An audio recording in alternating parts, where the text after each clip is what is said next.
Hello, Tom Taylor of Pictures and Stories, back talking about our life story assets.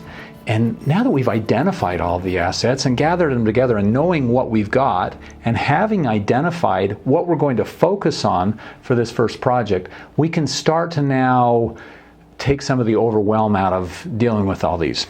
We've got our How to Save Your Life One Chapter at a Time kit together, and this archive box is helpful in gathering our materials together. So as I begin to look at the materials that I have, I've got some material here in front of me. This particular story that I'm recording, this time of my life, my chapter, I'm going to focus on my education years, beginning early with some of my teen years. I'm going to actually take this from junior high, high school, maybe even going into college is where I'm going to focus on this particular chapter of my life. So a lot of this I can set aside. So when I begin to look and deal with some of this, I'll look at, oh, here's a pilot logbook. Boy, that's when I learned to fly a small airplane. Brings back many great memories, and this is really relatively within that period of time. Part of my education and part of that period of time, I'll put that in my box. Here's some things. This is actually when I was swimming, my AAU card. Here's when I was able to visit the United States Senate chamber, November 1st, 1967. Wow, that may go in, I don't know.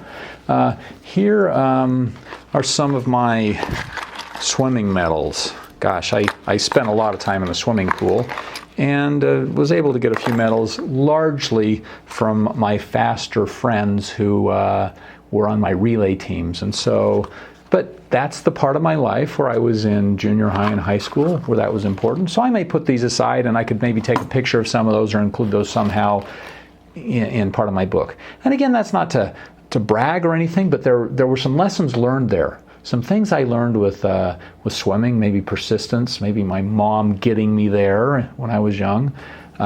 Good coaches, some of the advice that they gave, and some things that may be helpful. So that's an important part. A bunch of ribbons, they could be helpful as well. So I'm going to take these and set them aside in the box. I'm going to collect the materials for this particular project.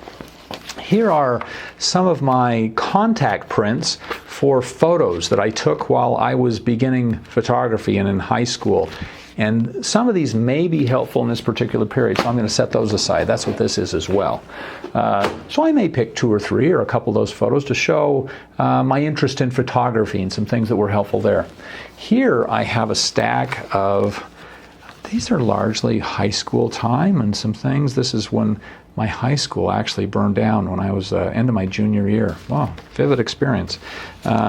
Some parts about newspaper articles of our swimming team and football. Those are kind of some fun things. A couple letters from friends. That could be included here. Some of those, they might be helpful. So I'm going to gather these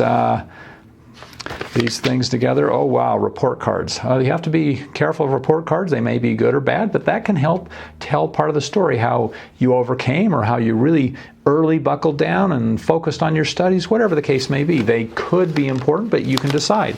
These can go in my box that I can save. Here's this is a picture of my 1-year-old picture. Great picture, but I'm going to set that aside because that's not part of this particular story. I'll be using that in another book. Scrapbook of some photos, and wonderful, memorable photos, but I'm going to set those aside for another project. Here I have some, some journals. Yeah, these are notes that I took on one of the really interesting jobs that I had working in the Museum of Natural History. Fun things about being out with paleontologists and tracking game and archaeology. That wonderful part of my life, but it's not part of this particular time, so I'm going to set that aside. Now here I have, here's some pictures of one that my friends took of playing football and swimming. I spent a lot of time throwing the football and catching. Hopefully I caught some of the time. And swimming. Spent a lot of time in a pool. Good friends. Oh no, those are some fun times. as we sung away and just had a great time. That could be part of this particular story, so I'm going to gather that here. Your high school yearbooks. Now I may use a piece or two from that, so I'm going to set that on the pile for this particular project. As you can see, I can weed through this pretty quickly, and here's some memorabilia. That can be an important part of your assets. These particular pieces were pins and things that were given to me during the 2002 Salt Lake City Winter Olympics. Fun things, whether I use these in any way, I don't know, but they're not part of this particular project, so I'm going to set those aside. And so I can go through all of these materials and quickly put them either into the things I'm going to use for this project or set them aside for something else. So that's the key that you'll do in this next step, dealing with your life story assets, is to be able to separate the things that you will use later, and you'll get to those later, but don't let them overwhelm you now, to take the things you'll focus on with this project and put those where you can use them and move ahead by creating your first chapter.